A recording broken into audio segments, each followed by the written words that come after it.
Every minute you spend trapped in the wrong conversation is costing you the connections that could change your business forever. We're meeting someone for the first time and we want to leave an indelible impression upon them that they file us away in their memory bank as someone we want to meet with again, right? Watch this to learn how to exit any conversation without burning bridges, while turning each connection into lasting opportunity.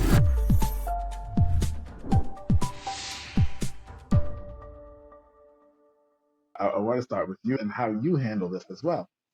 You walk into a room, and let's say there are a few hundred people in the room, and you should meet 10 of them. Okay. Let's say you set that goal. You knew there were going to be 100 people, and you wanted to leave meeting 10 people from this room that you're walking into. And you walk in and you meet the first person, you have a great time, and that conversation naturally comes to an end, and you move on.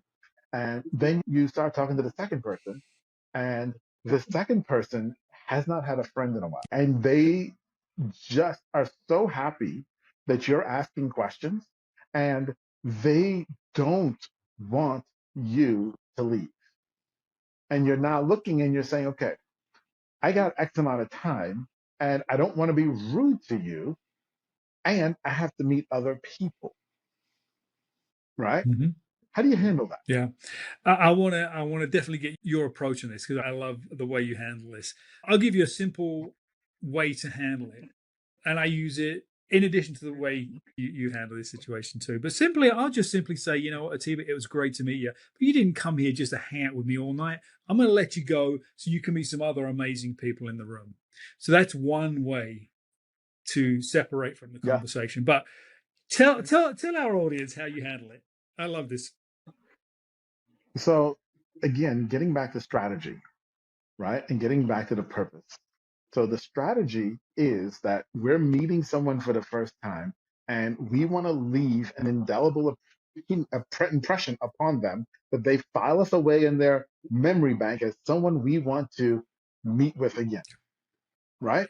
And so we meet and now we're having this great conversation. It's great, but it's going too long.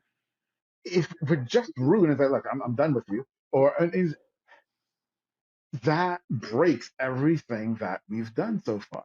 So instead, this is what I use. Okay. I have a few techniques, but this is the one I use the most. Okay. Is I'm listening to you and you're talking about things. And as you're talking about things, I start to tailor the question to get at a pain point that you have. And then I start to consider who else in this room that I've already met or already know can help you solve your pain point. And so now you tell me, oh my gosh, yeah, we're having such a problem in our bookkeeping department. I'm like, oh, have you met Pam?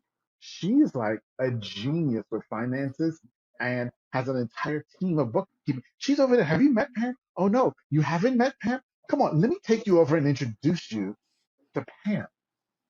Pam, this is my new friend. And we were just talking about their need for bookkeeping.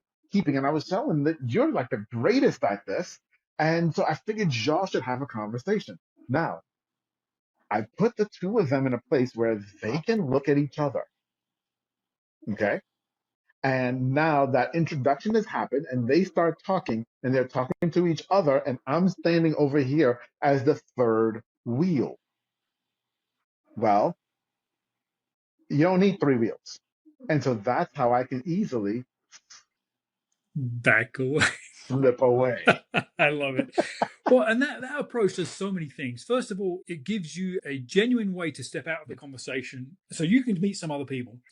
You're adding a Yeah. ton of value to your new connection, and you're adding a ton of Yeah. value to your relationship with Pan by connecting those two Yeah. people with a common situation. So it's a multi-value way of handling that situation, and it works so very well.